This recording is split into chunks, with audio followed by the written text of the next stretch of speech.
আমি কামাল ভাই আপনার কাছ থেকে একটু জানতে চাই, এইটা কিন্তু সত্যি কথা, আপনি মাঝে মাঝে যেহেতু আপনি অনেক জনপ্রিয় মুখ, আপনার কথায় শব্দ চয়নে অনেক সময় মনে হয় যে আপনি আওয়ামী লীগকে এই সরকারের থেকে ভালো বলতেছেন, আওয়ামী লীগ আপনার দ্বারা বেনিফিটেড হচ্ছে, এইটাও মনে হয়। এবং আপনি হাদিকে শুনেছেন, আমার কোনো প্রশ্ন এই পর্যায়ে নাই, আপনি যদি এটাকে একটু অ্যাড্রেস করেন। সরি দেখেন, আমি বলি আপনাকে, জি, আমি কিন্তু মানে এখানে হাদি যে কমপ্লেনগুলো আমার বিষয়ে তুলেছেন, আমি খুব খুশি হয়েছি এই কারণে এই প্রশ্নগুলোর আমি আসলে জবাব দিতেই চাই, কিন্তু দেওয়ার সুযোগ পাই না। মনে করুন আমি যদি হুট করে বলি, ভাই তোমার তো জিজ্ঞাসা করি না, তুমি বলো কেন, তো এটা কি ঝামেলা? তো প্রশ্নগুলি উত্তর দেওয়া দরকার। আমি একটা একটা করে বলি। প্রথমত বলি, শেষ থেকে বলি, যে এই সরকারের চেয়ে আওয়ামী লীগ সরকার ভালো, এটা আমি কখনো উচ্চারণ করিনি এবং ঘুণাক্ষরে চিন্তাও করি না। আমি চিন্তাও করি না, এটা আমার চিন্তার বাইরে। কারণ এই সরকার খারাপ কিছু করলে আমরা বলতে পারতেছি। আমি ডক্টর ইউনূসের কোনো একটা কাজ পছন্দ না হলে আমরা বলতে পারতেছি। হাসিনা সরকারের সময় আমরা সরাসরি বলতে পারতাম না, আমিও বলতে পারতাম না, আমি অনেক কিছু বলছি। আমি হাসিনা গভর্নমেন্টের বিরুদ্ধে, তার কর্মকাণ্ডের বিরুদ্ধে, বিভিন্ন কাজের বিরুদ্ধে অনেক কিছু বলছি, কিন্তু এখন যেভাবে সরাসরি বলি, এতটা সরাসরি বলতে পারতাম না। কারণ আমার কিন্তু কেউ থ্রেট দেয়নি। আমি আবার বলি আপনাকে, আমার হাসিনা সরকারের আমলেও কেউ কখনো থ্রেট দেয় নাই, এই সরকারের আমলেও আমার কখনো কেউ থ্রেট দেয় নাই। আমি বলেন যে দেয় না, আমাকে বলে হাসিনা সরকার আমরা থ্রেট দেয় নাই, তার মানে তুমি তলে তলে আওয়ামী লীগ আসিলা, তো এই সরকারের আমলেও তো আমার কেউ থ্রেট দেয় নাই, তাহলে আমি তলে তলে একসঙ্গে আসি। আমি একটু যোগ করি, হাসিনা সরকার আমলে এটা ভয়াবহ ছিল, কারণ আমি যেহেতু এই বিজনেসে আসি, মানে সরি এই চাকরিতে আসি 28-29 বছর ধরে, আমি কিন্তু খেয়াল করি। কারণ আপনি দেখেন এখন কিন্তু যে কোনো টেলিভিশন, যে কোনো আপনাকে ডাকতে দ্বিধা করে না, বরং আপনাকে চায়, আপনি সময় দিতে পারেন না, যদিও আপনি সরকারের প্রতি অনেক বেশি ক্রিটিক্যাল। কিন্তু যখনই আপনি আওয়ামী লীগ সরকারের প্রতি ক্রিটিক্যাল ছিলেন, আমরা বিদেশে বসে আপনাকে পাইতে হইতো, অন্য টেলিভিশন আপনাকে ডাকতে সাহস করতো না। এই একটা স্পষ্ট বুঝতাম না। জি, আমি ওটা হয়তো ওটা আমি বুঝতাম না, কিন্তু আমি যেটা বুঝতাম, আমি বলি আমাকে 2-1 বার ডিজিএফআই থেকে কফি খাওয়ার দাওয়াত দিছে, রাইট, আগের আমলে, বাট আমি যাইনি। আমি বলছি আমার সময় নাই, তারা কিন্তু আমাকে অভদ্র আচরণ করে না, ধমকায় নাই, এবং তাই বলে ওদেরকে আমি সমর্থন করি? নো, কোনো বিবেচনাতেই করি না। এবং আমি আবারও তো বললাম যে আমি এই সরকারের চেয়ে ওটাকে ভালো, বেটার, এটা মনে করার কথা আমি চিন্তাও করি না। কারণ ওই সরকারে এত এত সমস্ত লোক ছিলেন, খোদ সরকার প্রধান থেকে শুরু করে শেখ হাসিনা সম্পর্কে আমি যে সমস্ত কথাবার্তা বলেছি, হাদি হয়তো ভুলে গেছে, হয়তো অন্য কিছু নিয়ে ব্যস্ত ছিল, আমার মতো ক্ষুদ্র মানুষের কথা তার খেয়াল করার দরকার নাই। কিন্তু আমি আবারও বলি যে আমি কখনোই তাদেরকে, মানে আমি মনে করি বাংলাদেশের সবচেয়ে বড় ক্ষতিটা শেখ হাসিনা এবং তার আশেপাশের লোকজন করে দিয়ে গেছেন ভাই, এটা রিয়েলিটি, এটা মানতে আমার কোনো দ্বিধা নাই। আগেও শুনে এখন আর আমি টু দ্য পয়েন্ট একটা প্রশ্নের জবাব দিই, যে প্রশ্নের জবাব আপনি কিছুটা দিয়েছেন, সেটা হলো যে শাহবাগের ওই আন্দোলন নিয়ে, ওইটা নিয়ে ওই সময়ে ইনকলাবের যে জিনিসটা হয়েছে, আমি ওইটাকে জার্নালিজম মনে করি না।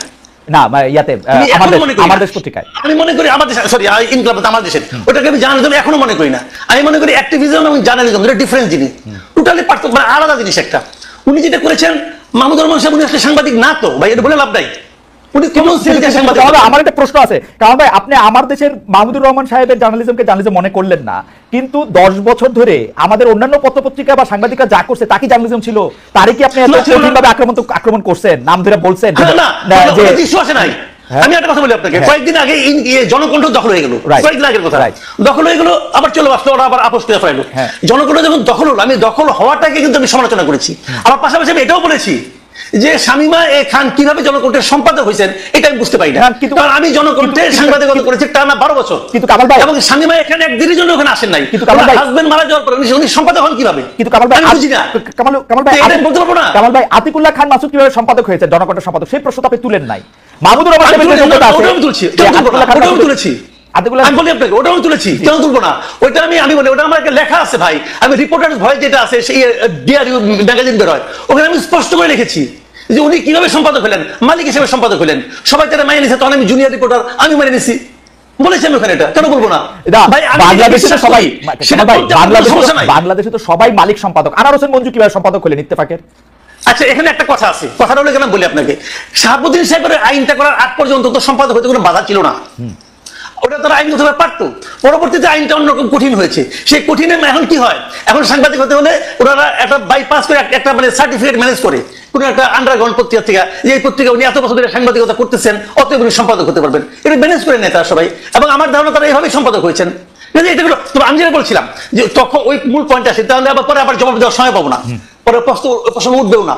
এটা হলো আমার দেশের ওই হেডলাইন, ওই নিউজ আমি পড়েছি ভাই, ওইটাতে যেটা ছিল দ্যাট ওয়াজ নট জার্নালিজম, কথা পরিষ্কার। ওই উনি যে প্রেডিক্ট করেছেন, উনি যেভাবে লিখেছেন, ওটা ছিল অ্যাক্টিভিজম, এবং ওই activism maybe right, maybe not right, অন্য হিসাব, ওই আলোচনা আমি যাচ্ছি না, কিন্তু ওটা জার্নালিজম না, আমি সেটাই বলেছি। যে এটা যদি সাংবাদিকতা হয় তাহলে ভাই আমার অবজারভেশন এটা, আমি কিন্তু আমার ওখান থেকে কামাল ভাই সাংবাদিকতা তো পৃথিবীতে বহু রকম, আপনি একরকম সাংবাদিক, আমি আপনি দুজন ক্লাসেই পড়ছি যেটা অবশ্যই বহু রকম আছে। আপনি এটা সাংবাদিকতা না, এটা কেমনে বলবেন মাসুদ ভাই? না না, আমি এখনো যেটা অনেক সাংবাদিকতার ধরন আছে, অনেক সাংবাদিকতার স্কুল আছে, এক এক স্কুলিং এক এক রকম, কোনো সমস্যা নাই। আমি তো আমার স্কুলিংটা নিয়ে বলবো, আমি যেভাবে শিখেছি, আমি যেভাবে ভেবেছি, আমার ভাবনার সঙ্গে যায় না, ওটা আমি বলছি না। কিন্তু কামাল ভাই, কামাল ভাই আপনি যদি এই আপনার লিটমাস পেপারে ঘষেন তাহলে আমেরিকার অর্ধেক টেলিভিশন বাদ করে যাবে, অর্ধেক নিউজ পেপার বাদ করে যাবে, লন্ডনের অর্ধেক নিউজ পেপার বাদ করে যাবে, ভারতে তো টিকবেই অল্প কটা। আমি এমনকি আমি ভারতের সবচেয়ে জনপ্রিয় পত্রিকা বাংলায় আনন্দবাজার, ওটাকে আমি সাংবাদিকতা মনে করি না। আমি মনে করার অধিকার, আমার নিজস্ব মতামত আমি কি আমার ফেসবুকে দিতে পারবো না?